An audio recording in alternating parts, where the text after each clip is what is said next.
Nord est un perdant moche coincé dans son travail sans issue de nettoyage des gouttières et des canaux de la ville à l'aube. Avant le matin, il doit finir de retirer tous les déchets et remettre les couvercles en bois avant que les citoyens ne le paient.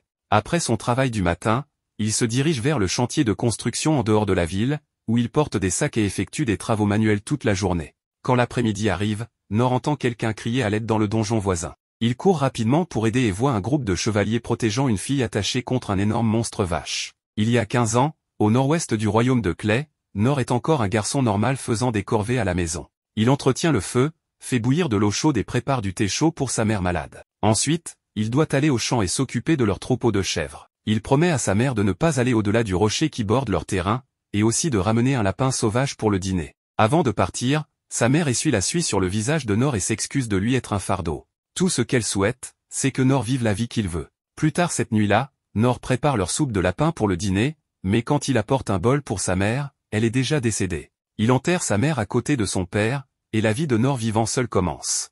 Il fait de son mieux pour entretenir leur jardin, chasser du gibier sauvage dans la forêt et s'occuper de leurs chèvres et poules. De même, il garde leur maison propre et essaie même de lire les livres ennuyeux laissés dans la maison. Il ramasse aussi du bois de chauffage, pêche dans la rivière voisine, et garde les chèvres autour de la colline herbeuse.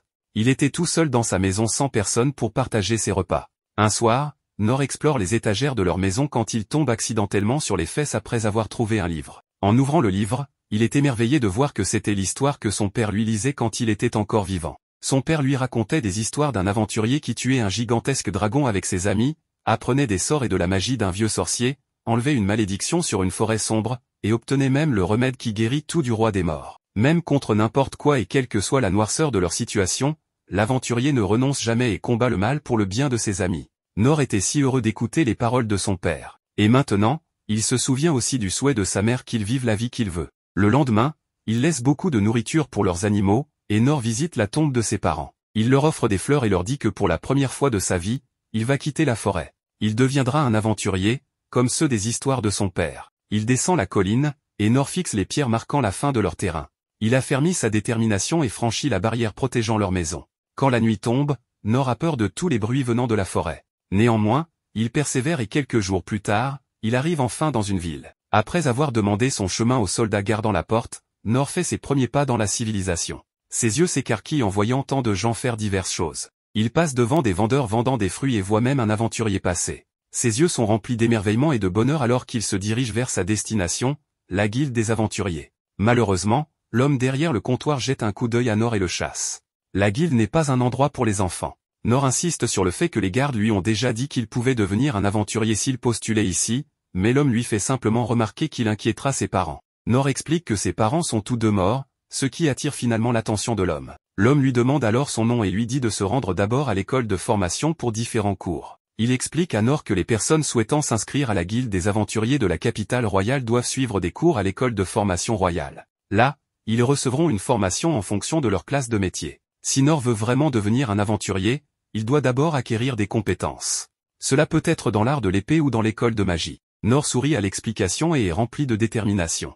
Ainsi, Nord se dirige vers l'académie de l'escrime. Tout comme dans les histoires, il deviendra un épéiste capable de vaincre un dragon d'un seul coup de lame. La formation était intense à l'académie, avec des aventuriers en herbe faisant de leur mieux à côté de Nord. Nord fait également de son mieux, s'entraînant à manier son épée. Un étudiant parvient à enflammer son épée d'entraînement, attirant l'attention de leur professeur. L'étudiant célèbre d'avoir éveillé ses pouvoirs, tandis que Nord retourne à l'entraînement avec une détermination renouvelée. Quelques mois passent et Nord continue de manier son épée d'entraînement. Cependant, l'instructeur lui dit qu'il en a assez fait. Malheureusement, il semble qu'il n'ait pas de talent pour l'épée. Nord insiste sur le fait qu'il a juste besoin de plus de temps, mais l'instructeur a pris sa décision. Tout entraînement supplémentaire serait une perte de temps pour Nord. La seule chose qu'il a réussi à maîtriser est la parade pour esquiver une attaque. Ainsi, il conseille à Nord de choisir une autre voie que celle de l'épée.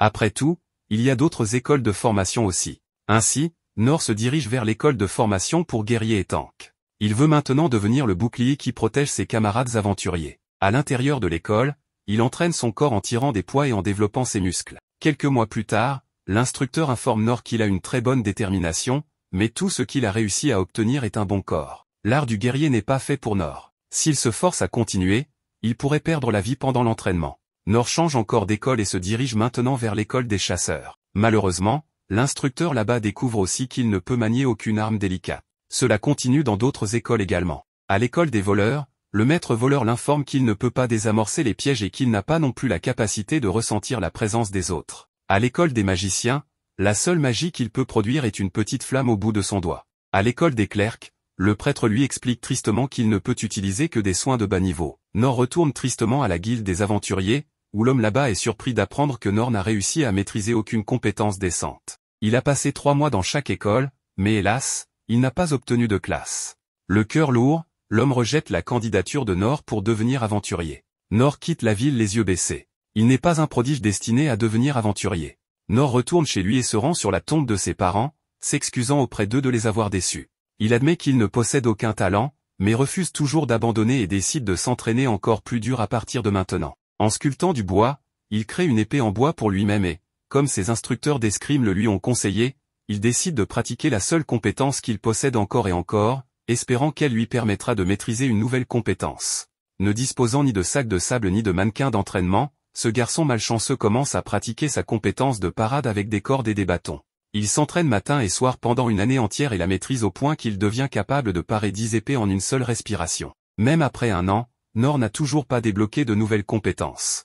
Mais il garde de grands espoirs car il devient de plus en plus habile à parer et continue à s'entraîner cette unique compétence pendant les 3 années suivantes. Il a beaucoup grandi après ce saut dans le temps, et ses mannequins d'entraînement ont également changé. Ils ont pris la forme de beaucoup plus grandes épées maintenant et semblent plus organisés. Nord peut même parer 100 épées en une seule respiration maintenant, mais ce qui n'a pas changé, c'est son maigre ensemble de compétences. Il se rend compte que si cela continue ainsi, il ne pourra jamais devenir un aventurier. Mais le rêve de devenir le plus grand aventurier le maintient en vie. Comme il a entraîné la même compétence pendant plus de 4 ans, il a tellement de force innée qu'il peut même casser son épée simplement en la serrant avec ses mains nues. Il reprend espoir quand il remarque soudain qu'il peut guérir sa propre main pendant un moment, alors il continue à s'entraîner comme un champion pendant encore 10 ans. Après cette période, la compétence de parade de Nord devient si puissante qu'un seul coup de son épée peut faire trembler toute la forêt autour de lui. C'est grâce à son entraînement sans relâche pendant plus de 14 ans qu'il peut maintenant parer 1000 épées en bois à la fois. Mais il n'en est toujours pas satisfait parce que, malheureusement, il n'a pas réussi à débloquer de nouvelles compétences. Mais Nord décide de tenter une dernière fois sa chance et dit adieu aux tombes de ses parents avant de partir pour la ville. En arrivant à la guilde des aventuriers, il soumet un autre formulaire avec les compétences ajoutées parade, petite guérison, lancer de pierre, pas de plume et petite flamme. Ces compétences semblent très minimes, alors le nouveau réceptionniste de la guilde suggère que Nord aille d'abord dans une école de formation. Cependant, Nord a déjà suivi ce processus, donc le réceptionniste refuse poliment de l'enregistrer comme aventurier. Le maître de la guilde arrive et ne reconnaît pas Nord au premier abord. Mais en y regardant de plus près, il se rend compte que cet homme grand et musclé est le même enfant frêle d'il y a 14 ans. Nord sous-estime cruellement à quel point sa compétence de parade est forte et dit au maître de la guilde qu'après 14 ans d'entraînement sans relâche, il n'a réussi qu'à améliorer un peu sa compétence de parade. Quoi qu'il en soit, le maître de la guilde exprime à quel point il veut que Nord réalise son rêve, mais comme Nord n'a pas au moins de compétences utiles, qui sont les prérequis pour devenir un aventurier de rang E, il ne peut rien faire. Cependant, le maître de la guilde se souvient d'un moyen d'enregistrer Nord comme aventurier en lui attribuant le rang F, le plus bas des rangs qui n'existe plus dans ce monde. Le maître de la guilde dit à Nord de ne pas trop s'exciter car les aventuriers de rang F ont de nombreuses restrictions et conditions pour prendre des quêtes. Par exemple, un aventurier de rang F est interdit de prendre des quêtes d'aventurier qui impliquent de tuer quoi que ce soit ou de sortir de la ville pour rassembler des objets. La seule chose permise est de faire des tâches diverses à l'intérieur de la ville. En gros, si Nord devient un aventurier de rang F, il sera un travailleur non officiel. Pourtant, il est d'accord avec cela, et il obtient donc sa licence d'aventurier du maître de la guilde. Ravi de cet accomplissement, Nord sort de la guilde des aventuriers et commence immédiatement à prendre des quêtes en ville. En utilisant sa compétence de renforcement physique, il peut soulever beaucoup plus que la personne moyenne et livre des objets lourds avec facilité. En utilisant sa compétence de pas de plume, il attrape un chat perdu sans révéler sa présence et le ramène à son propriétaire. Le chat lui griffe le visage, alors il utilise sa compétence de petite guérison et guérit immédiatement ses blessures. Le soir, Nord continue à entraîner sa compétence de parade encore plus, et la nuit, il prépare de délicieux repas en utilisant sa compétence de petite flamme pour les personnes âgées dans le besoin.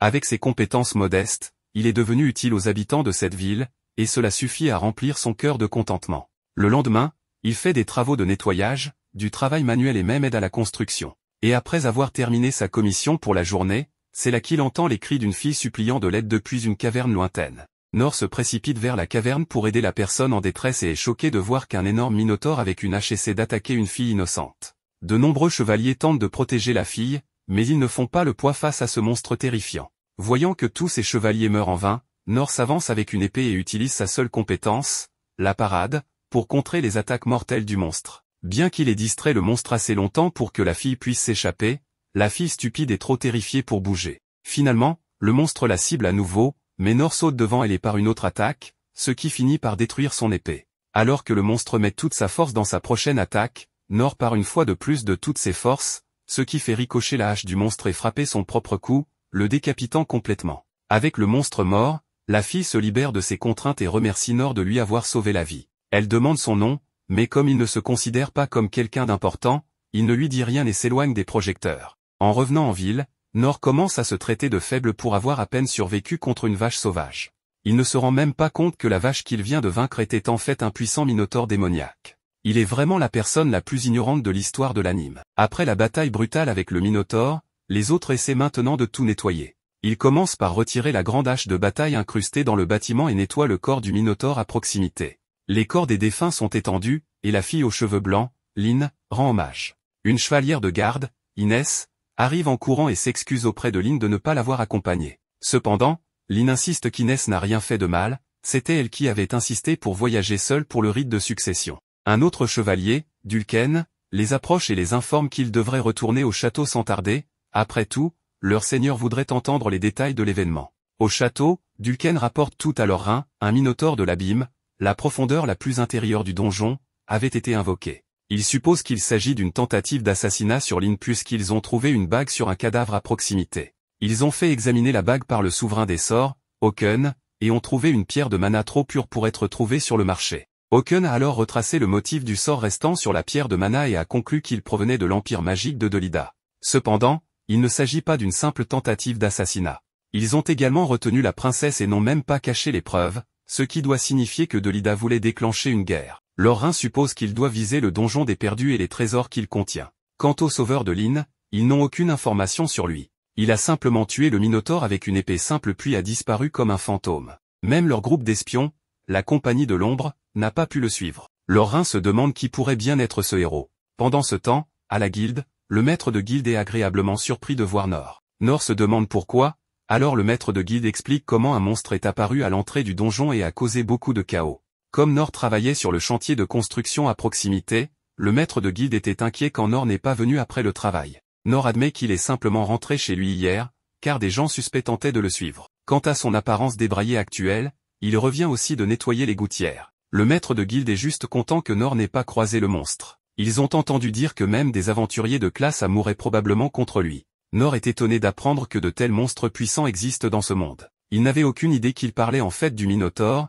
car Nor pense toujours qu'il a juste combattu une vache ordinaire hier. Leur conversation mène ensuite à l'homme mystérieux qui a tué le monstre d'un seul coup et a mystérieusement disparu à nouveau. Nor est étonné d'apprendre qu'il existe des gens super forts là-bas. Nor a vraiment besoin d'ajouter des points de statut à la connaissance, pas seulement à la parade. Pour l'instant, Nor reçoit son paiement pour le nettoyage des gouttières. Ils sont ensuite interrompus lorsqu'une figure en cape apparaît soudainement. C'était la fille aux cheveux blancs que Nor avait sauvée hier, la princesse Lynn. Bien sûr, Nor n'a aucune idée de qui elle est. Lynn s'excuse d'avoir utilisé un sort de suivi sur Nor, ce qui fait penser à Nor qu'elle vient de l'académie des voleurs. Cependant, Lynn le corrige et dit qu'elle vient de la branche des magiciens, mais qu'elle étudie également dans les autres écoles. Nor est impressionné par elle, tandis que les autres personnes à la guilde commencent à reconnaître Lynn. Lynn le remarque et demande si elle peut parler à Nor en privé dehors. Avant qu'il ne puisse partir, le maître de guilde attrape Nor et lui demande ce qu'il a fait. Nor lui assure qu'il n'a rien fait de mal, mais Lynn propose même d'utiliser la magie d'insonorisation et de dissimulation pour les aider à partir. Nor n'a toujours aucune idée de qui est Lynn et demande au maître de guilde s'il doit la suivre. Le maître de guilde lui dit rapidement qu'il devrait, mais avertit Nor de ne rien faire qui pourrait l'offenser. Nor ne comprend pas pourquoi, mais il accepte. Dans les rues, les soldats cherchent toujours Nor, mais Nor et Lynn passent juste à côté d'eux grâce à la magie de dissimulation. Lorsqu'ils atteignent un endroit isolé, Lynn dissipe la magie et s'excuse à nouveau auprès de Nor. Elle voulait simplement lui montrer correctement sa gratitude pour lui avoir sauvé la vie. Non seulement il a sauvé sa vie, mais aussi celle de nombreux citoyens de leur royaume. Nor insiste qu'elle aurait probablement été bien sans lui, puisqu'elle possède de nombreuses compétences impressionnantes, mais Lynn soutient que sans lui, elle ne sait pas ce qui lui serait arrivé. Pour mettre fin à leur argument, Nor accepte finalement sa gratitude. Cependant, Lin veut maintenant montrer sa gratitude envers Nor. Elle lui offre toutes ses ressources et celles de sa famille pour l'aider. Nor refuse rapidement et lui dit que ses mots de gratitude suffisent. Cela surprend Lin, et elle insiste pour que son père veuille également remercier Nor en personne. Cependant, Nor décline toujours tout ce que Lin offre, que ce soit des terres ou une solution à n'importe quel problème de Nor. Nor est si doué pour esquiver qu'il esquive même tout ce qu'elle propose. Les larmes montent bientôt aux yeux de Lin, ce qui confond Nor. Lin proclame alors qu'elle ne bougera pas de l'endroit où elle se tient jusqu'à ce que Nor lui permette de le rembourser correctement. Cette fois, ces mots résonnent vraiment dans le cœur de Nor, car Nor avait utilisé ces mêmes mots lorsqu'il postulait pour les écoles de formation des aventuriers. N'ayant pas le choix, Nor pousse un soupir de résignation et accepte finalement de rencontrer le père de Lin. Cela rend Lin heureuse, mais Nor insiste également sur le fait qu'il n'acceptera aucune récompense excessive. Lin remet le sort de dissimulation sur eux et conduit Nor chez elle. Nor est étonné par la grandeur de la maison, mais Lin le fait passer rapidement devant les gardes. En marchant à l'intérieur, Lin demande à Nor son nom. Nor se présente et demande à Lin son nom en retour. Lin réalise qu'elle ne s'est toujours pas présentée, alors elle s'arrête et donne formellement son nom. En marchant dans le gigantesque couloir, Nor se demande comment cette jolie petite fille possède une si grande maison.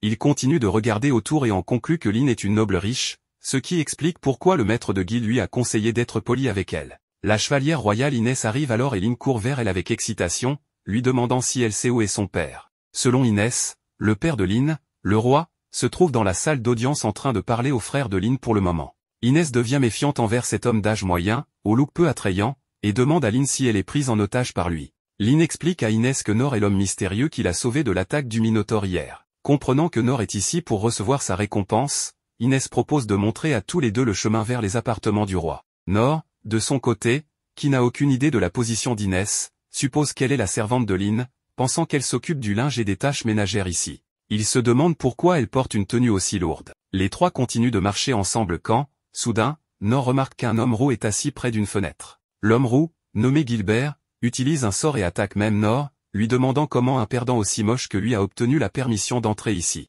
Avant que les choses n'escaladent, Inès clarifie à Gilbert que Nor est l'invité de Dame Lin, ce qui fait réaliser à Gilbert que Nor est l'homme mystérieux qui a terrassé le Minotaure hier. Inès chuchote à Gilbert de se joindre à eux, car elle se méfie de Nor et de ce qu'il pourrait faire s'il est seul avec leur précieuse princesse. Gilbert se joint donc également au groupe d'escorte et ils se dirigent tous ensemble vers la salle du trône. Pendant ce temps, le roi Clay apprend par le frère de Lin que l'empire de Delida est derrière l'attaque contre Lin.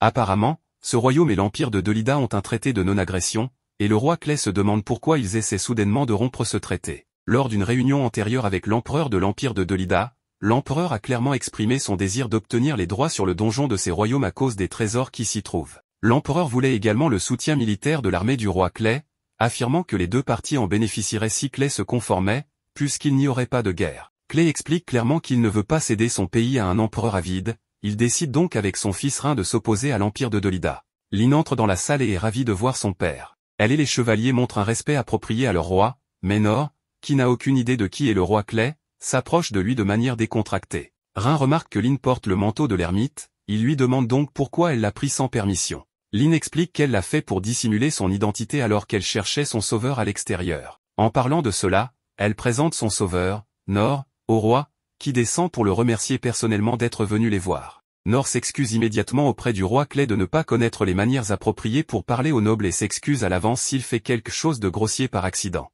Son ton décontracté en parlant au roi de ce royaume fait rire Clay. En tout cas, le roi remercie encore une fois Nor d'avoir sauvé la vie de sa fille unique, ce qui rend Nor heureux car il peut maintenant partir et rentrer chez lui pour prendre une douche bien méritée, comme il peut sentir la puanteur de la gouttière émanant de son corps. Le roi ne pouvant pas laisser le héros qui a sauvé la vie de sa fille repartir les mains vides, dit donc à Nor d'avancer et lui demande toute récompense qui lui vient à l'esprit. Mais comme il l'a dit précédemment, Nor n'a aucun désir de richesse, de terre ou de pouvoir, car il est satisfait de tout ce qu'il a. Néanmoins, le roi persiste et il tente de le séduire en lui disant que ce royaume abrite le plus ancien donjon du monde et lui offre généreusement la moitié des trésors du donjon. Mais Nor rejette une fois de plus en déclarant qu'il n'a vraiment besoin d'aucune grande récompense et promet à Clay que ses paroles de gratitude sont suffisantes. Malgré tout, le roi ne veut pas que Nor parte les mains vides, alors il l'intéresse avec sa propre épée longue sombre personnelle. Maintenant, ce n'est rien de plus qu'une décoration, car Clay s'est retiré des batailles de première ligne, mais il croit toujours que c'est le meilleur que ce royaume a à offrir. Nor saisit l'épée et ressent immédiatement la pression qui en émane.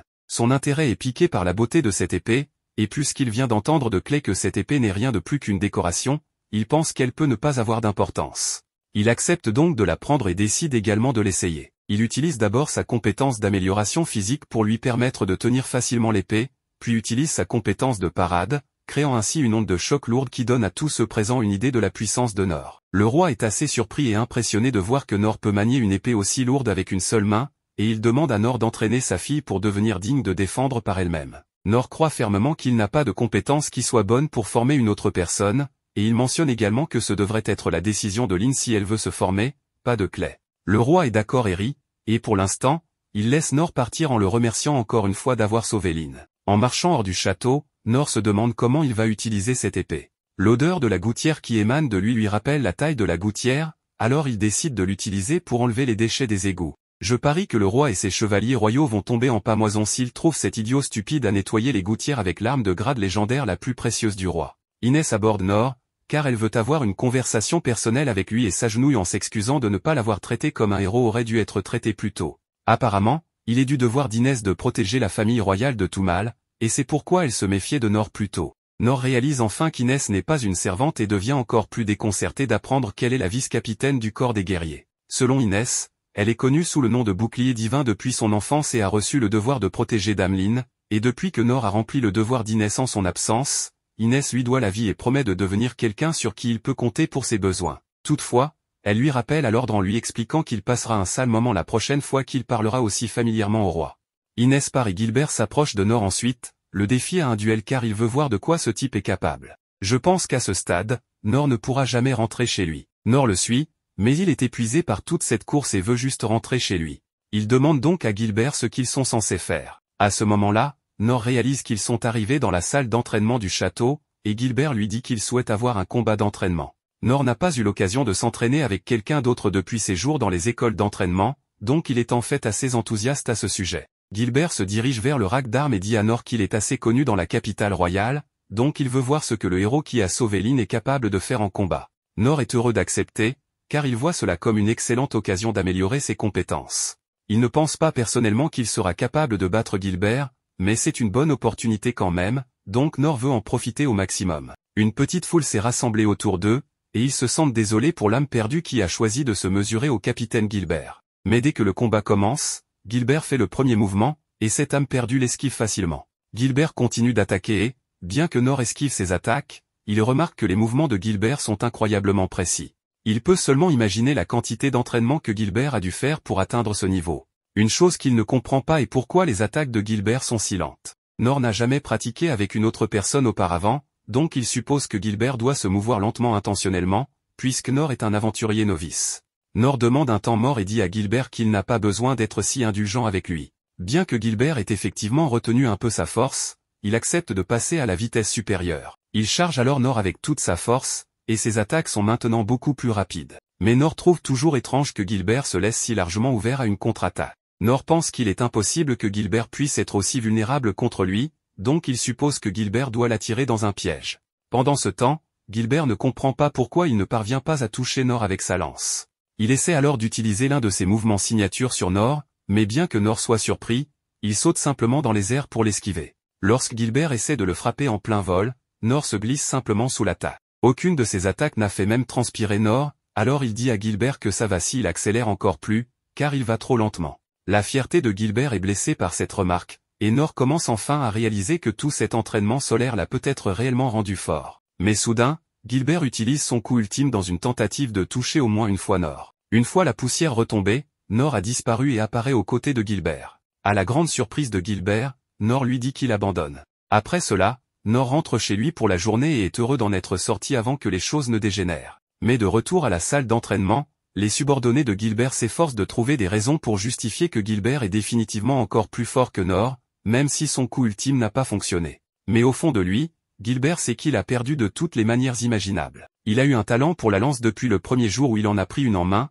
donc personne ne pouvait rivaliser avec sa puissance. Plus il s'entraînait, plus ses techniques devenaient puissantes et plus il gagnait en force, mais malgré tout cela, il ressentait uniquement de l'ennui, car il n'a jamais trouvé un adversaire à sa hauteur. Il est allé à travers le royaume à la recherche de puissants adversaires, mais après avoir déjà défait chaque guerrier de ce village particulier, le chef du village s'excuse et dit qu'il n'y avait personne ici pour égaler sa force. Le chef continue en lui disant qu'il y a des rumeurs concernant les relations entre le royaume et un pays étranger qui se détériorent, donc ils appellent des troupes fortes pour se préparer à la probabilité de la guerre. Donc, si Gilbert a de la chance, il pourrait enfin rencontrer quelqu'un qui peut lui offrir le défi qu'il recherche désespérément. Gilbert est rentré dans la capitale, et aucun des membres de l'escouade ne pouvait lui résister. De plus, tuer des démons n'était plus une activité amusante pour lui. Peu importe la taille du démon, il en avait assez d'être entouré de faibles. Un jour, alors qu'il se détendait sous un arbre, son instructeur s'approche de lui et lui demande pourquoi il semble si morose alors qu'il vient d'être couronné souverain de la lance.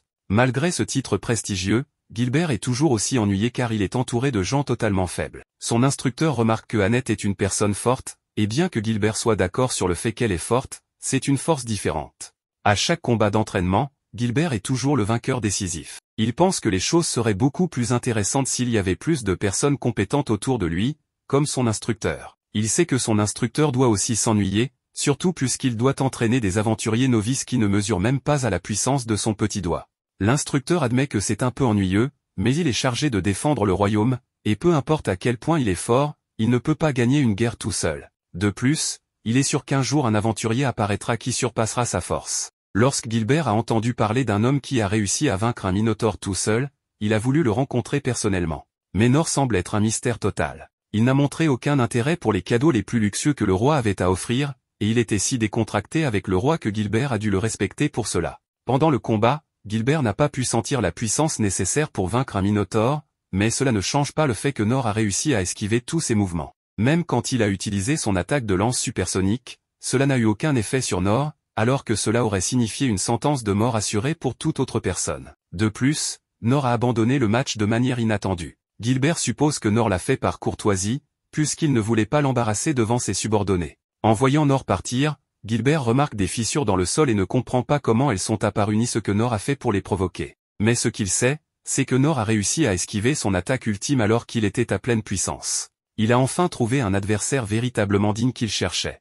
En rentrant chez lui, Nor pense à quel point il était naïf de penser qu'il était fort. Lorsque Gilbert a utilisé son attaque ultime, même après que Nor ait utilisé ses capacités d'amélioration physique et de pas de plume, il a à peine réussi à éviter le coup. Gilbert devait probablement retenir juste assez pour prouver un point, car il est impensable qu'il utilise un coup létal dans un combat d'entraînement. Nor est reconnaissant envers Gilbert pour lui rappeler qu'il est encore faible, donc il va s'entraîner encore plus dur à partir de maintenant. Le lendemain matin, Nor est occupé avec son travail habituel de nettoyage de gouttières, utilisant l'épée légendaire pour le faire. Il est choqué par l'efficacité de l'épée, car les gouttières n'ont jamais été aussi propres. Et grâce à la durabilité de l'épée, elle n'a même pas été légèrement rayée après tout ce que Nor a fait avec. Cependant, une fois qu'il a terminé le nettoyage des gouttières, il n'a rien à faire, car son travail de construction a été mis en attente en raison de l'incident dans le donjon. Comme il n'est autorisé qu'à accepter des missions de rang F, s'il n'y a plus de travail dans la capitale royale, il pourrait avoir des jours entiers sans rien faire. Nor ne veut pas que cela arrive,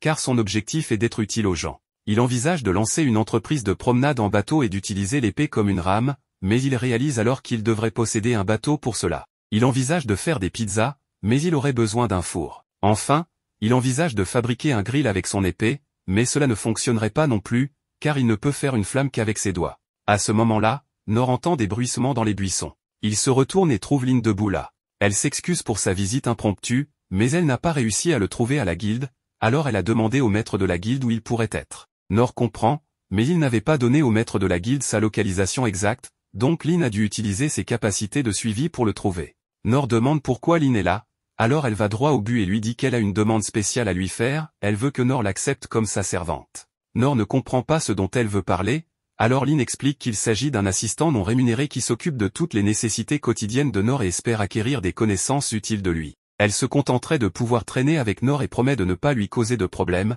mais Nor refuse toujours. Elle demande si elle a fait quelque chose pour l'offenser ou si elle pense qu'il est peu fiable, mais Nor lui dit que ce n'est pas le cas. Elle essaie de le rassurer en disant qu'elle peut être utile, car elle a obtenu les meilleures notes dans les 6 écoles de formation, mais sa compétence n'est pas le problème ici. Il n'a tout simplement rien à lui enseigner et n'a pas besoin de son aide pour son travail, car il est parfaitement capable de le faire tout seul. Lynn essaie d'offrir à Nor un énorme salaire s'il accepte d'être son instructeur, mais il ne se soucie toujours pas de l'argent. Lynn propose alors de le laisser utiliser ses services pour ce qu'il veut, mais Nor la refuse à nouveau. Il n'a vraiment rien à faire à Lynn, mais elle reste insistante et veut lui prouver qu'elle peut être utile. Elle sort alors sa baguette et dit qu'elle va démontrer sa compétence. Elle lance un sort de glace pour tirer plusieurs pics de glace sur elle-même, mais avant d'être touchée, elle utilise un sort de feu pour les détruire. Elle dit à Nor que c'est le niveau le plus élevé de magie qu'elle peut utiliser et, en plus de cela, elle a également appris la compétence secrète de la classe voleur appelée sabre brumeux. Elle l'a apprise directement du maître Karou et elle est suffisamment puissante pour abattre un arbre d'un seul coup. Ensuite, elle veut montrer à Nor ses compétences en épée, alors elle envoie une entaille divine directement vers Nor, mais il esquive sans effort. Les dégâts causés à l'arbre prouvent la puissance du coup, et il inflige même des dégâts supplémentaires contre les monstres morts-vivants. Elle est sur le point de lui montrer d'autres compétences, mais Nor lui dit qu'il a vu assez. Lin pense que cela signifie qu'il est prêt à l'accepter comme sa servante, mais Nor refuse encore sa demande. Nor réalise que Lin doit penser qu'il est quelqu'un qui vaut la peine d'être étudié, mais après avoir vu tout ce dont elle est capable, Nor se sent honnêtement inférieur à elle. Il essaie de lui dire encore une fois qu'il n'a rien à lui enseigner, mais Lin interprète cela comme s'il pensait qu'elle est trop faible pour devenir son élève. Elle affirme que son pouvoir a été reconnu par tous les 6 souverains et assure qu'elle peut être utile à Nor d'une manière ou d'une autre si elle le rejoint. Le point de Nor n'est toujours pas compris, alors il dit à Lin qu'elle possède de nombreuses compétences impressionnantes, alors elle lui montre la limite actuelle de ses compétences. Lin est laissée sans voix et laisse Nor tranquille pour aujourd'hui. Mais en rentrant chez elle, elle se souvient de l'histoire d'un garçon sans talent qui a traversé toutes les 6 écoles de formation. Les gens pensaient souvent que ce n'était rien de plus qu'une légende fabriquée, puisque la plupart des adultes s'effondreraient sous la pression du programme de formation rigoureux dans une école, sans parler de compléter les cours dans les 6 écoles. Lin avait aussi pensé que c'était une histoire fausse, mais elle a réellement rencontré cette personne lorsqu'elle l'a sauvée d'une mort certaine. Oken lui avait montré quelque chose d'intéressant à propos du sort de base flamme minuscule. Bien que la flamme créée soit généralement aussi petite qu'un point, avec suffisamment de pratique, on peut faire grandir légèrement la flamme. Cela n'avait aucune utilité pratique pour lui, mais il était en vie depuis 200 ans à ce moment-là, donc pratiquer la flamme minuscule était devenu un passe-temps pour lui. Lin avait fait plusieurs tentatives pour agrandir sa flamme minuscule, mais peu importe ce qu'elle faisait, elle ne grandissait pas du tout. C'est quelque chose qui nécessite une dévotion inflexible sur une longue période, ce qui explique pourquoi elle a été si choquée lorsque Nor a réussi à créer une flamme minuscule massive, beaucoup plus grande que ce que Oken aurait pu faire. Oken est le plus grand sorcier du monde, donc les compétences de Nor étant à un tel niveau signifie qu'il surclasse de loin tout ce que Lin pourrait réaliser, et tout cela a été accompli grâce à ses propres efforts. Cependant, tous les sorts que Lin a démontrés étaient juste des choses qu'elle avait mémorisées. Nor avait le pouvoir de vaincre un minotaure, mais il vit toujours une vie normale sans se vanter ni faire de démonstration. Lin croit que Nor est non seulement fort de corps, mais aussi d'esprit. Dans un avenir proche, elle sera en position de diriger ce royaume aux côtés de son frère et de son père, et la règle de la famille clé est que ceux ayant du sang royal doivent être forts. Donc, elle veut apprendre comment atteindre une force semblable à celle de Nor. Si Nor ne veut pas être son instructeur, alors elle va devoir le suivre autant que nécessaire jusqu'à ce qu'il accepte de l'entraîner. On voit le prince réfléchir à la décision de son père. Il se demande pourquoi Nor a été choisi parmi tous, sans comprendre la raison pour laquelle son père a donné l'épée noire à un homme de lignée inconnue. Cette épée, acquise lorsque son père était encore aventurier, a été trouvée dans le coin le plus profond du labyrinthe des perdus au cours d'une longue et dangereuse quête avec les 6 souverains. L'épée est fabriquée dans un matériau inconnu, plus dur que l'oricalque et le métal de mana, et elle ne présente aucune égratignure, ce qui lui a valu le nom d'épée indestructible. La grande question est comment un matériau aussi résistant a pu se détériorer autant. Le prince doute de la décision de son père, se demandant s'il ne la prend pas de manière incorrecte, bien qu'il reconnaisse que son père a également remarqué l'inquiétude croissante dans le pays. Il est possible qu'il compte sur cet homme, se rappelant que Nor a vaincu un minotaure et sauvé la vie de Lin. Peut-être est-ce une arme secrète pour affronter ce qui est à venir. Nous revenons maintenant à Nor et Lin, qui se trouvent au marché. Nor demande à Lin si ça va d'être vu ici, et elle répond que oui, car avant tout, elle est une aventurière. Nor mentionne qu'il prévoit de se rendre à la guilde, et Lin, heureuse, souhaite l'accompagner. Lin l'appelle maître, ce qui fait que Nor se plaint dans sa tête, car il ne se considère pas digne de ce titre. Chaque fois qu'il essaie de clarifier le malentendu, les choses ne font que s'aggraver. Il décide de trouver un travail à la guilde, espérant que Lin verra combien c'est simple. En arrivant à la guilde, le maître se surprend de voir Nor accompagné de Lin, pensant qu'il a eu des problèmes. Nor ne sait pas comment expliquer la situation, mais le maître se souvient qu'une des règles est de ne pas s'immiscer dans les affaires des autres, donc il s'excuse pour son avis. Changeant de sujet, Nor mentionne qu'il veut un travail que 2 personnes peuvent faire. Après un moment de recherche, le maître considère que Lin, avec son rang B-argent, et Nor, avec son rang inférieur, peuvent s'occuper d'une mission de chasse aux gobelins aux abords de la capitale. Nor, enthousiasmé, sait que les gobelins sont un standard pour les aventuriers qui souhaitent tester leurs compétences. Il demande si vraiment ils peuvent assumer cette tâche, et le maître confirme que oui.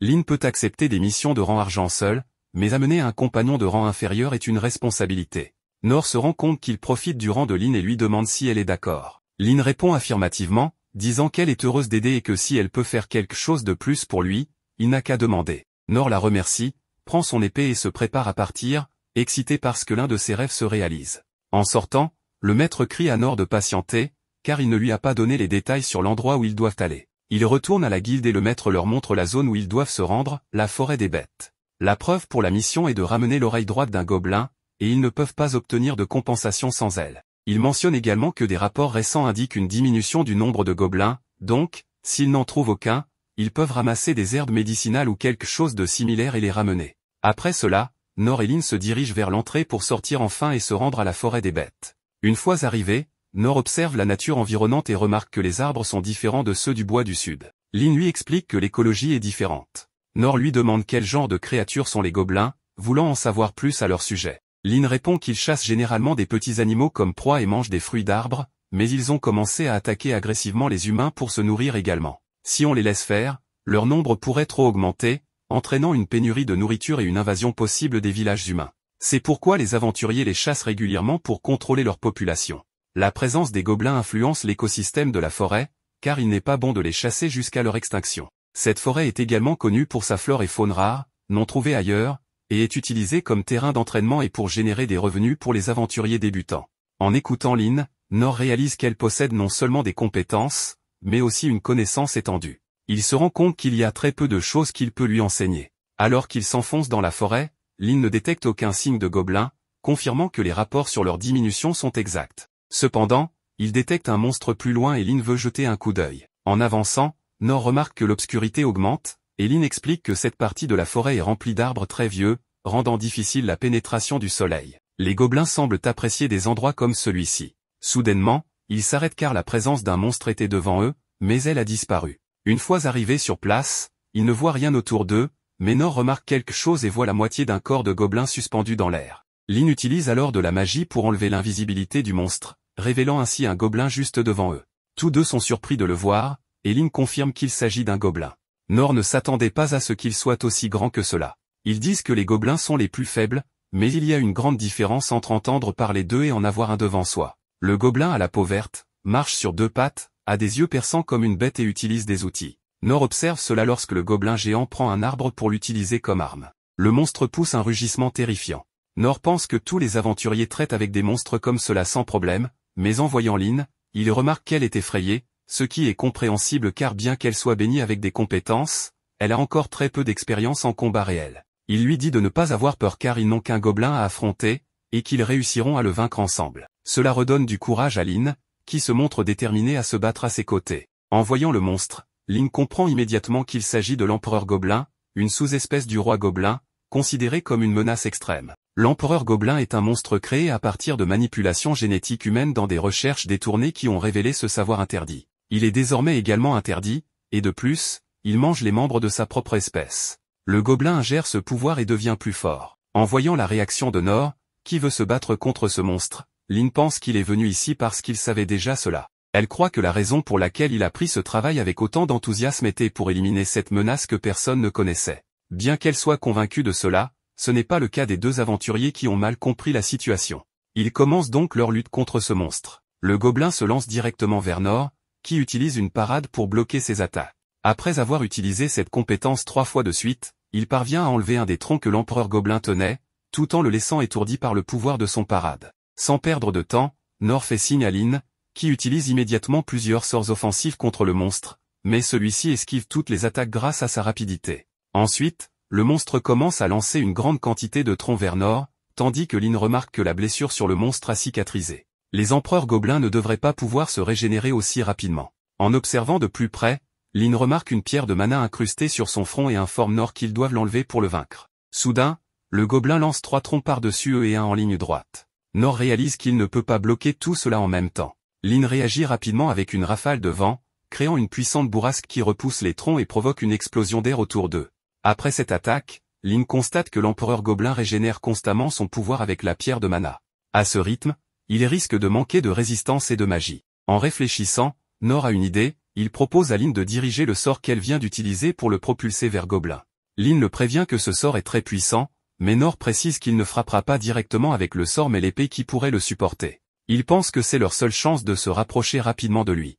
Lin accepte de le faire, se positionne et lance le sort vers l'arrière de Nor, le propulsant avec une force puissante contre le monstre. La puissance du sort le rend inconscient pendant quelques secondes, mais il revient rapidement à lui. Nor utilise alors amélioration physique et pas léger pour éviter les troncs que lance le gobelin. Il utilise aussi soin personnel pour continuer à résister, puis effectue un grand saut pour frapper avec son épée la pierre de mana, réussissant ainsi à l'enlever de son front. Une fois la pierre en main, Lin se charge de tuer l'empereur gobelin toute seule. En toute sécurité, Nor pense qu'il est préférable de s'abstenir de tuer plus de gobelins pour le moment. Il ne devrait pas être trop confiant et se mettre dans des situations aussi dangereuses. Il décide d'affronter le prochain défi après avoir encore plus entraîné et renforcé ses compétences. En parallèle, des hommes discutent avec le prince au sujet de l'empereur gobelin. Ils sont stupéfaits de la puissance de la pierre de mana pure, et des rapports indiquant que l'empereur gobelin était plusieurs fois plus grand qu'un roi gobelin. Le prince a exprimé son avis, trouvant que quelque chose de ce genre est anormal, suggérant que l'empire magique pourrait être responsable de l'incident. Il lui explique que cette pierre de mana pourrait être le cœur d'un démon de la théocratie sainte de Mitre. Quant à Lin, elle n'a que des blessures mineures. Le monstre s'était caché derrière un puissant seau et les a attaqués en embuscade dans le bois des bêtes. Lin pense qu'il y est resté quelques jours, voire plus. Le prince est surpris d'apprendre cela et se demande comment ils ont pu transporter un objet aussi remarquable jusqu'à ce pays en premier lieu. En revenant à Nor et Lin, Nor raconte au maître de la guilde que le combat était beaucoup plus difficile qu'il ne l'imaginait, mais grâce à Lin, ils ont survécu. Le maître de la guilde suppose que Nor a seulement observé le combat de loin, et Nor admet que oui, car pour être honnête, il a à peine aidé. De plus, il n'a aucune idée de où il serait maintenant si Lin n'avait pas été là. Elle essaie de lui expliquer qu'il l'a aidé, mais on ne lui prête pas attention à ce moment-là. Dans son rapport, Nor mentionne la pierre de mana sur le front du gobelin, ce qui attire l'attention du maître de la guilde. Celui-ci demande s'il est sûr qu'il s'agissait bien d'un gobelin, et Nor répond que oui, il en est convaincu. D'un autre côté, Lin croit fermement en ses paroles, le considérant comme expérimenté, et ne tient pas compte de ce que disent les autres. Le maître de la guilde suppose donc qu'il s'agissait d'un gobelin rare et leur demande de lui apporter l'oreille droite du monstre. Cependant, Nor et Lin ont l'air déçus en devant lui annoncer qu'ils ont brûlé le gobelin jusqu'à réduire en cendres, ce qui signifie qu'il se retrouve sans récompense.